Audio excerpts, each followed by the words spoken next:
those things where they put a ball in up here and it runs down a track and it does something else and it goes into a bucket and the bucket flips and it falls on this thing and it runs over here and then it comes in this wheel and it goes around the wheel and it comes out in this certain spot, and then of course the thing comes and picks it up and puts it back up. Well, it might have 3 or 4 different tracks that it could run on, but whatever, it always falls down into the same spot to be picked up by the conveyor belt to go up. Now this is totally predictable. And if you remove part of the rail over there, it would run right off the edge and it would go fall off the edge. But that's totally predictable. It's doing exactly what it's supposed to do. It's doing exactly what the design tells it to do. And our minds and our psychology is the same way. We do exactly what we've trained ourselves to do. If we have structured ourselves and trained ourselves to do things in a particular way, that's the way we're going to do it. But the thing is that our behavior, once we start to look at it as all successful, even though we think, oh, I'm really fucking up at this is not really working out for me. Well, that's not right. You're actually not fucking up at anything at all. You're succeeding at doing what it is you've designed yourself to do. So it's just a question of redesigning. It's just a matter of making a few changes, doing this and doing that here and there, so that things go in a different direction. Everything may be, most of our behavior at any rate, may be in response to stimulus, and it might be behavior that we've learned. So the famous experiment of Pavlov's dogs, where Pavlov was giving food to the dogs and ringing a bell, and then he found that the dogs would salivate as though they were food if he just rang the bell. And this goes back even to Aristotle. Aristotle said if 2 things occur simultaneously, the occurrence of one will bring back the memories of the other.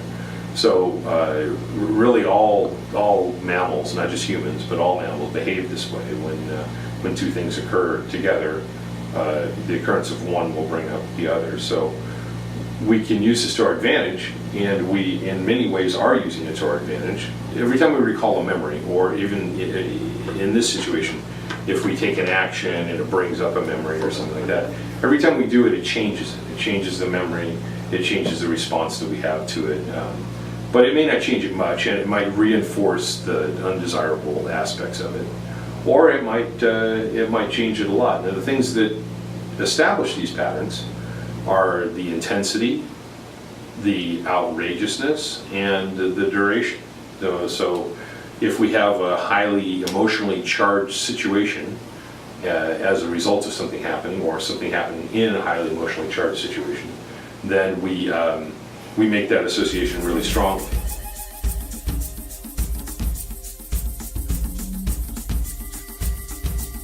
In NLP, we call it anchoring. So any time we associate 2 things together, we anchor one to the other, and then when one occurs, the other will occur. So this can be done in a lot of ways. It can be done with words. It happens with smells. It happens with touch. Happens with the things that we see. So with all these things are anchored. They're anchored to the memory of whatever state we were in. We have strong, powerful emotional experience, or they're anchored to whatever we've rehearsed, or they're anchored to a lot of different things. Some things are anchored to a lot of things, but nevertheless, when we go to practice stuff, when we go to train ourselves, we can activate those systems. So let's say this is you in your normal situation at first, okay? So this is just the way you are when you approach. And let's say what we're going to do is you're going to actually stand in a spot, and then you take a step back and leave a holographic image of yourself where you were before. And you're going to step into a you that has whatever resources that you need. So then you go back to a state where you had a lot of confidence, and you remember that, and you create that, and you get in that state really well, and then you leave a holographic image of yourself there, and you step back and you go into here where maybe you need playfulness. The question is going to be, what resources does this version of yourself in front of this need? So that's the question you're going to ask yourself. All right, so this guy that's standing here in front of this situation where he maybe doesn't do so well, what kind of resources does he need? And then you'll go, then you leave that person there, and you step back and you generate the resources. What does this version of heightened awareness need? what sort of resources does he need in order to be of the greatest assistance? Primal. You need to be primal. Yeah. Okay. So can you think of a time when you were primal? Oh yeah. Can you hear what you heard? Oh yeah. I want you to make the sounds louder. Yeah. Now make that picture bigger. Okay, good. Yeah. Yeah. So what color holograph of yourself are you gonna leave in this? I don't know, kind of black. Black. Black. Okay, so make that completely solid.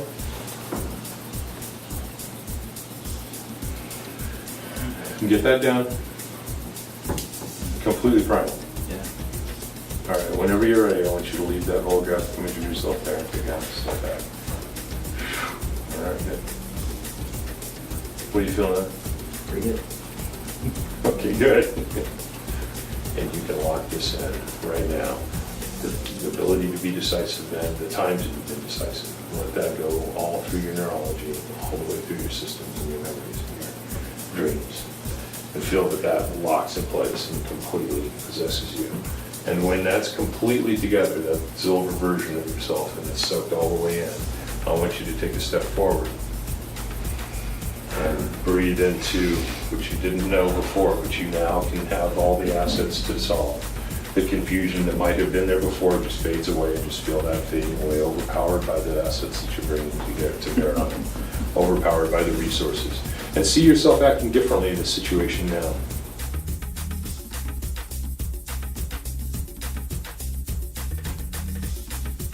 So once we start to build a timeline based on peak experiences, and we project out a future based on those things, it really can have more of an impact than just having a particular state that we can fire off when we're in a certain situation. This can actually begin to influence the way we view every moment of our lives. Because we're now starting to teach that part of us that does things habitually, that there's new reference points that we have in place. If you notice, I've got 10 things up here, and these 10 things relate to the 10 states that we're gonna go into, and that we're gonna anchor, and then we'll use an anchoring technique that is about touch. And the reason that there are 10 is because we have 10 fingers. But the next button is when you were engaging. So this is a time. You ready, Leslie? I'm with you. Yeah, I got you. Okay. This is a time when you were completely engaging, when you had someone's rapt attention, and they were completely with you. Tell me when you got that. Got it. Okay. So now I want you to see what you saw clearly, hear what was being said or what was going on around you, and feel what you felt. When you totally had their attention, they were yours, right at that time. And you were completely engaging. That's right. Now I want you to make that picture bigger and get completely into it. Move it a little bit closer and really feel like you've got their total attention. That's right. Okay, good. All right, that's great. Thanks. Now, take another breath. I usually like to break the state a little bit in between. So this is all I'm doing is just asking him to get out of that state for a moment, and then we'll go right back into it. So when I touch you here, this is the engagement. He fires it off. Good.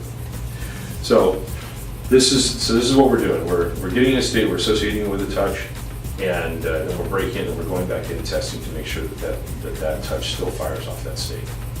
And I'm going to give you the option of building a whole new timeline based on those memories.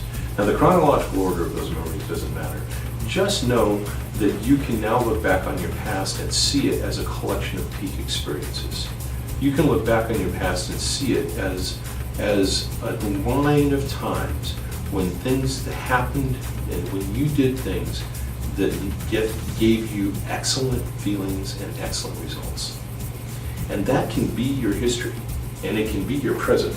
And what I'm going to do right now is I am going to let you get in touch with all of those feelings and that whole complete way of looking at your history. That's right. Just let all that stuff rise up and now make it bigger and brighter and double it and make it even more and more intense.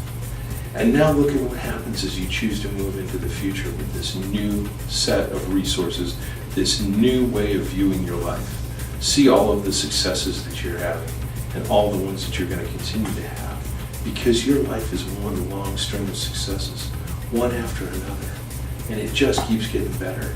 Can you see how much better it gets? This way of reinforcing the positive experiences and growing the positive experiences is like, what I like to think of it as is like like my mind and my history is like a big storehouse, you know? And a lot of times I put whatever that I would think about the crap that happened in my life, and I would put those thoughts right there by the door because I was too lazy to go put them back in the back someplace. And what happened is eventually it pushed all the really positive experiences kind of back and out of the way. But what I do here is I take those positive experiences and I bring them out and I re-experience them, and then I put those right in front of the door and I start to move the less desirable experiences back and out of the way. Those things aren't being destroyed. It's not like I'm getting rid of them. A lot of people think, oh, I got to get rid of that bad feeling, you know. Well, I don't know if you even can get rid of it. I don't know. It doesn't matter because this technique works so well. You can shift it around, paint it a different color, dismantle it, put it together as something else, and store it someplace where you never go anyway. And that's the important part. That's what really works really effectively. And then you start to enhance the good experiences. And you start to put those in places where you go all the time. So if every time you looked at yourself in the mirror, you said, God, that's a handsome fuck. He does so well in life. I'm really glad I know him. Every single time you looked in the mirror, if that's what you thought about yourself, eventually those thoughts would just be right there and you would start to act as though that were your reality. And if you start to act as though that were your reality, well, that's the same as creating your reality, isn't it? So it's okay to be friends with ourselves.